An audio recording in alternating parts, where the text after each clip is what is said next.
Welcome to another episode of the Headlight Restoration Pro, where I'll be showing you how to take headlights like these and not only get these heavy pitted and oxidation and pit marks out, but also make them look like this and He must be be the healthy man or as they something. can possibly be for longevity, because this car is going to be around for a while. And what the fuck? Headlight restoration on a Fast and Furious vehicle? Stay tuned. It is the world that has been pulled over your eyes to blind you from the truth. Like everyone else, you were born into bondage, born into a prison that you cannot smell or taste or touch. Prison for your mind. Let's get down to business.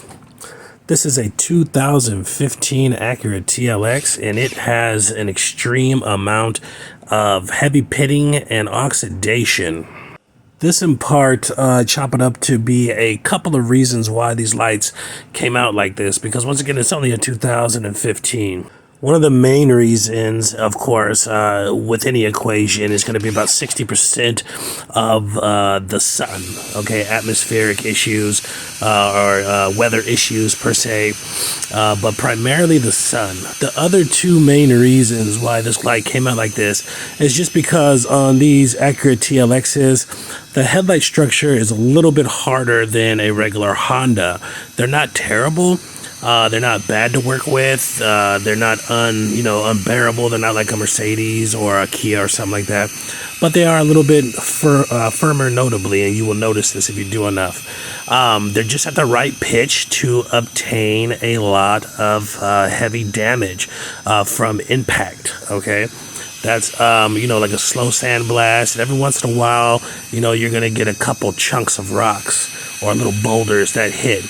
And these boulders on harder lights, firmer lights, or better yet, even harder lights with an harder coating per se, especially the harder coating does not insulate either one of them, but in unison, either one of them do not support a healthy long life when used for impacting whatnot, meaning if metaphorically, if you were to take, and this is the reason why they don't make them out of glass anymore, if you were to take, say, a frozen tennis ball, if you froze a tennis ball, and it got hard or something, right, you dripped it in water and then you froze it. It's just a tennis ball, right?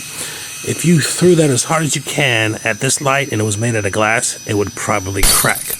Okay, if you threw it at a plastic light like this, nothing would happen. It would bounce off. It might leave a little mark, but it would bounce off. This light would be fine. That's because polycarbonate is 250 times stronger than glass is, believe it or not. Google it, look it up, do whatever you do, read about it. It's a fact. Okay, that's one of the reasons they changed the headlight structure from glass, or the worldwide headlight mandate from glass to polycarbonate, so they can make these structures and make them geometrically sound or textile strength sound when glass would not be, because of this length here, whatever. It would be very brittle. It would break really easy. You could throw some frozen beans at it, it'll probably break. But check that out in this video here, old video that I did maybe about a year ago, that'll explain a little bit more about the glass headlight transition or whatever. Not going into that too much further, but nevertheless, if something is more brittle, if you have a piece of gum versus say a cracker, okay, which one is more likely to crack or have marks in it or be messed up, from being roughed up? Okay, a cracker, right? Yeah, the gum's, nothing's gonna happen to the gum because it's more pliable, because it's more flexible or whatnot. So this is the reason why Lexus headlights, Toyota headlights, Civic headlights, they're always so nice. Even if they're messed up or whatever, they can always rock back to a perfect headlight restoration. Okay, and they're easier to do. There's less damage that you have to remove, and they're just much more healthier lights throughout the life of the vehicle. Having a healthy light throughout life has to do with the right pitch. This one is a little firm, a little hard over what I would say perfection of a light pitch would be. Pitch being too hard, too soft, just right, soft, hard, whatever. Right in the middle, it's just a little bit over that into the hard bracket. And believe it or not, the harder a light gets, the worse this effect is. This is when you start getting those spider cracks, and people have been emailing me, and DM me about, are these spider cracks in the light? And I'm like, yeah, those spider cracks are in the light. They're like, there's sometimes it's on the coating, but it often happens in the light from overheating and from the inability of the headlight to flex, because whether somebody put 2K clear on or it's one of those vehicles that has a natural hard headlight similar to the 2K clear, but it is different stuff, mind you. It's not 2K clear. It's just hard like 2K clear or similar. But anyhow, that's another video. That is a huge reason why there's so much pitting. If you could see this guy's car, which I'm kicking myself in the ass, could have showed you the bumper or whatever, there's not a scratch nowhere on it. There's just super clean. It looks brand new, especially after the headlight restoration. Looks like brand new vehicle on the lot. Nothing wrong with it, except all those pitting marks and all the oxidation on the headlights. It's basically, because that pitch, and this person did a shitload of freeway driving. He would, I think he was a retired gentleman, and he said, I don't do nothing but travel with the wife and stay home, right? So that, implies to me that they travel places. Usually people, it could be the next city over, but normally a retired person is probably traveling like, hundreds of miles with this vehicle or whatnot.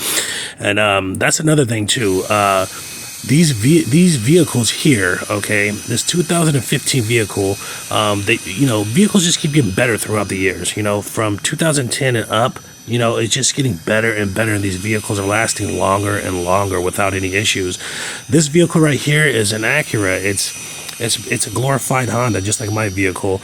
These vehicles will take you into 500,000 miles without any serious issues. Okay, so it's imperative to keep your headlights in good health. That's why I tell people, some vehicles and a lot of vehicles, unless it's just on its last legs, you got to do the proper headlight restoration and seal it with the proper shit, because if not, your headlight's going to be cracking and doing all this shit, and you've got a vehicle that's going to outlast certain elements on the vehicle. That's that's a giving. The tires, the headlights, I don't know, the oil changes and filters and shit like that, maybe a windshield, certain things are gonna, the vehicle's gonna outlast on itself, okay? So when you start saying, I don't give a shit, I'm gonna put whatever on the headlights, I don't care if it cracks, it fucks up or whatever, okay, well, you got a vehicle that can be on the road for 25 years, okay? I don't know what the statistics are, the average people, how long they keep their vehicle, whatever. But, just to play safe with resale and all these things like that, I'd rather keep my headlights in good health. And you're going to see what the headlight health, why I'm going into that as well in the end. You're going to start seeing this headlight comes out perfect, but I'm going to show you, I left purposely behind a little couple deep, the deepest pit marks on there, and I explained to the customer, every time I do this, I explain to the customer, like, this is what I chose to do for you, okay?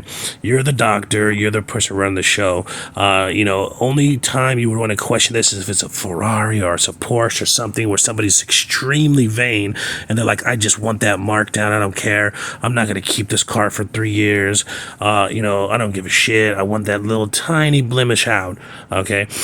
Because those blemishes will more likely come out in the next headlight restoration, okay? There's no need to remove double the material for one headlight restoration just for vanity, just to be like it's completely spotless, or it has, it has no spots at all instead of that one or two little tiny dinks that nobody will ever notice or see, not even you, right? It's just a trained eye is what I'm saying. And I point out to them when I explain, the madness to this method and the health proportions of it. But that was 2 of the 3 reasons why I believe this headlight is so messed up at such a young age. Because usually headlights this beat up are like 2010 or under. This is like, somewhat premature by 5 or 6 years or so, So I was kind of shocked to see them in this kind of shape.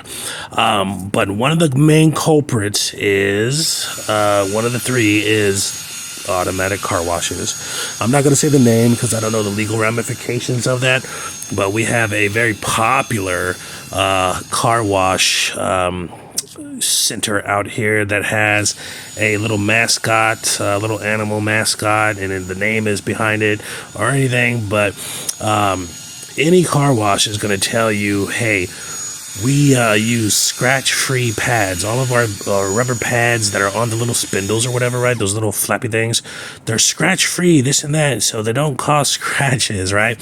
And that, I always said in other videos too, that is a true lie. Just like that movie with Arnold Schwarzenegger. It's a true lie, okay? It is true. They are scratch-proof, okay? But what happens is if you take, think about it, if you take I have this towel here and it's scratch proof. If I rub it in the dirt and then I wipe your car down with it, what happens? You get scratches, right? But I told you the truth. This towel is a scratch-proof towel, right? So that's what's going on. That they, that's why you end up developing swirling, and that's why you end up, other shit. And also the dynamics of the headlight, and where the position of the headlight is, and the position of the main rotors of the car wash.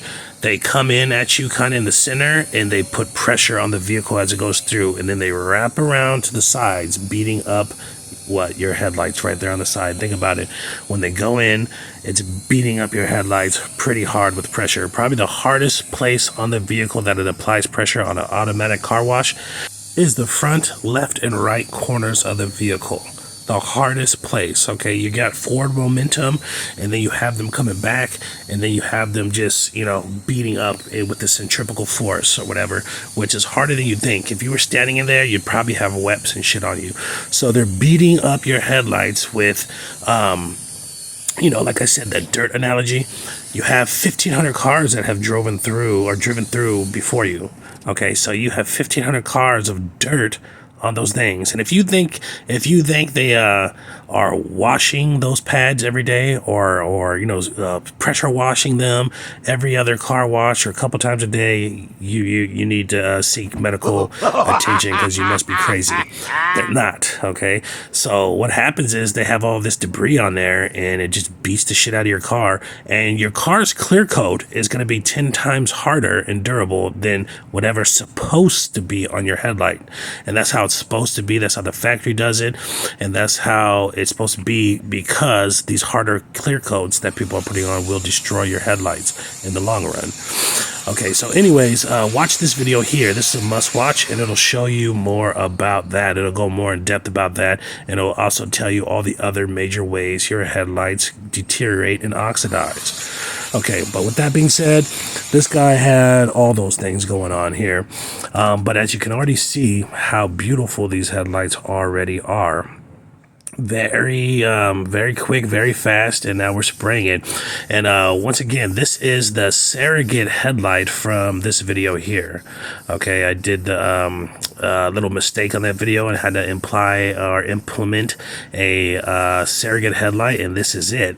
So I wanted to show you the full headlight restoration on this video, which was also the last video I aired. But yes, look at how amazing this headlight looks. Now we'll get into the super close-up view here in a minute. Just show you that little, marker too that I was telling you guys about beforehand.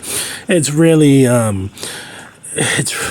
nothing. I could definitely get them out, but for me to have, it would fuck up the dexterity of the headlight and the structural strength of the headlight and all these kind of things and mess up, because if you did that one little area, you couldn't just do that one little area and grind it down the amount of 2 more headlight restorations or 1 more headlight restorations. You kind of have to blend it in and do the whole thing over, right? And it would just take hella longer. It would cost more or whatever. But some of those are just heavy pittings, and some of those are actually like internal cracking from the headlight being a little too hard or being blasted with bigger boulders. But it's very insignificant as you see how perfect this headlight is. And this headlight is going to perform at like top notch or beyond top notch. You've never seen a headlight look like this off the lot. Well, nevertheless, let's get down to the Fast and Furious franchise, which all these vehicles were in different movies. Believe it or not, this is a car show where they brought all the Fast and Furious vehicles, and I want to show you something that shocked the shit out of me. Look at that right there. That is probably the most famous Fast and Furious vehicle, Brian's Skyline, and it needs headlight restoration very bad. This vehicle is so expensive, it's crazy that it needs headlight restoration. And if the person watching this out there for any one of these vehicles needs it, fly me out. I'll film it. I'll do it for free. You just pay for my travel expenses. But look at that one too. That's the one from part 2 as well. It needs headlight restoration. Crazy. A world that has been pulled over your eyes to blind you from the truth. Like everyone else, you were born into bondage, born into a prison that you cannot smell or taste.